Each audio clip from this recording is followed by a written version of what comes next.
Macam ada 3-4 orang Walid dah. Dia tunjuk sama sendiri. Kerajaan langit yang tak akan terbina oleh sesiapa pun.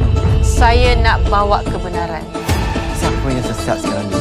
Umi ataupun Walid? Okay guys, jadi yang tak tahu lagi, drama series yang popular lah pada tahun sebelum ni, Bida'ah, yang dikenali dengan satu watak yang sangat digilai ramai wanita.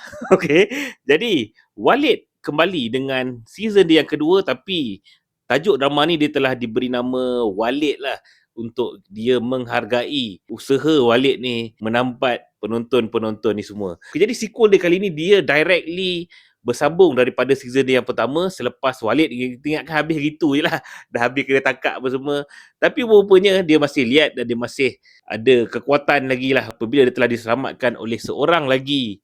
Aku boleh cakap dia ni dah macam Walid 2.0.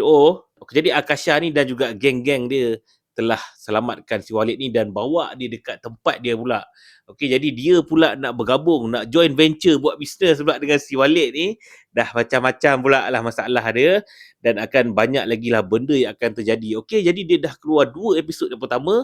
Dia dah ada tunjuk lah beberapa watak-watak baru, Akasha dan juga dia punya geng-geng dia yang lain ni lah. Apakah konflik yang akan berlaku kali ni? Adakah Walid ni akan dicantas oleh si Walid Akasha ni, ataupun Walid versi perempuan pula yang akan menghuru-harakan lah si Walid ni? Kalau kau tengok yang meme Spider-Man tu dah macam ada 3-4 orang Walid dah. Dia tunjuk sama sendiri. Jadi jangan lupa tengok view original Walid eksklusif dekat View Malaysia.